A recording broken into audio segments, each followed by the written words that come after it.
My name is Eriksson and I work for the City of Stockholm in the 3-City project. And I'm Glans, working for the City of Malmö. And I'm Ulf Ljungberg, also working in the City of Malmö.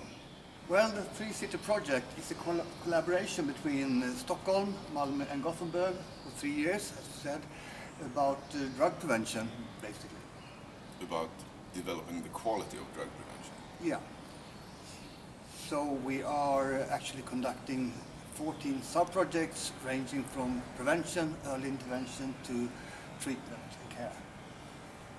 Well, as Matt told you before, the main purpose for us to join the 3-City project was to enhance the quality in the drug prevention work in Sweden.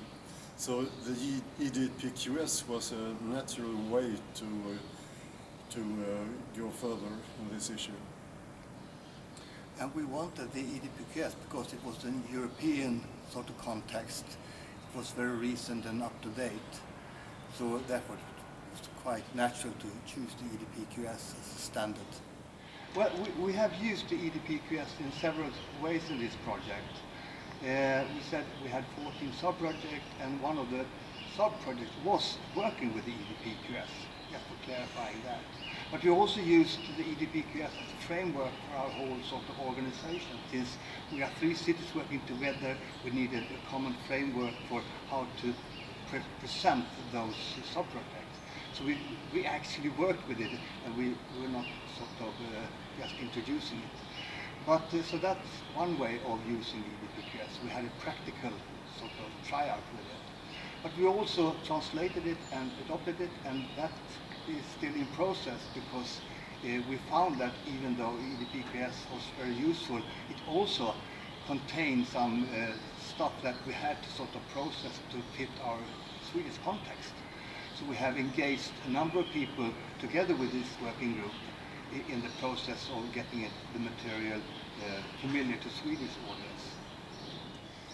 So far we are finalizing the Swedish version of the quick guide, and we have had great help from a national reference group containing both national, regional and local level prevention professionals in doing so, because we thought that if we want this to be a national standard in Sweden, we wanted more voices than ourselves on it.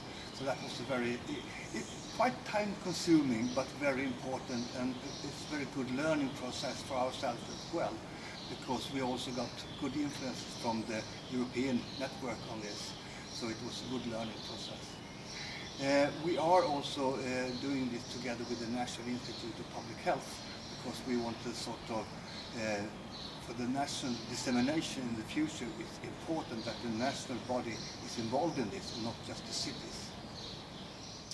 Well, the next step would be to finalize the quick guide and to publish that, and also to train our regional prevention professionals who in their turn will go local all over Sweden.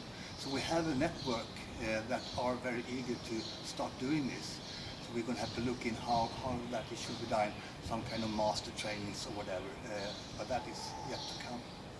And we're also testing, piloting the quick guide in the city of Gothenburg, the 3rd city in the 3 cities project.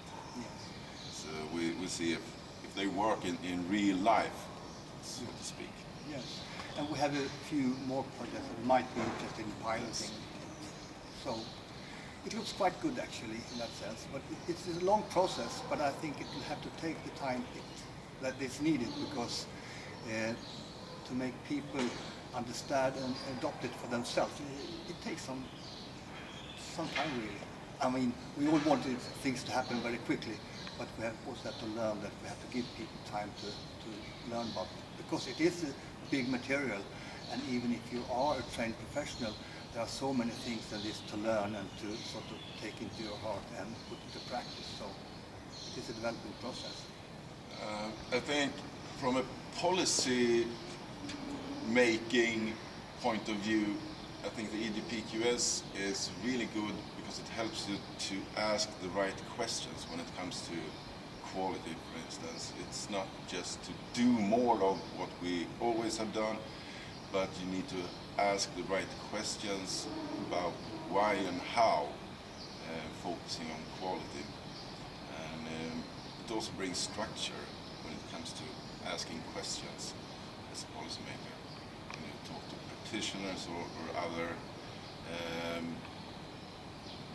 yeah, it helps you ask the right questions.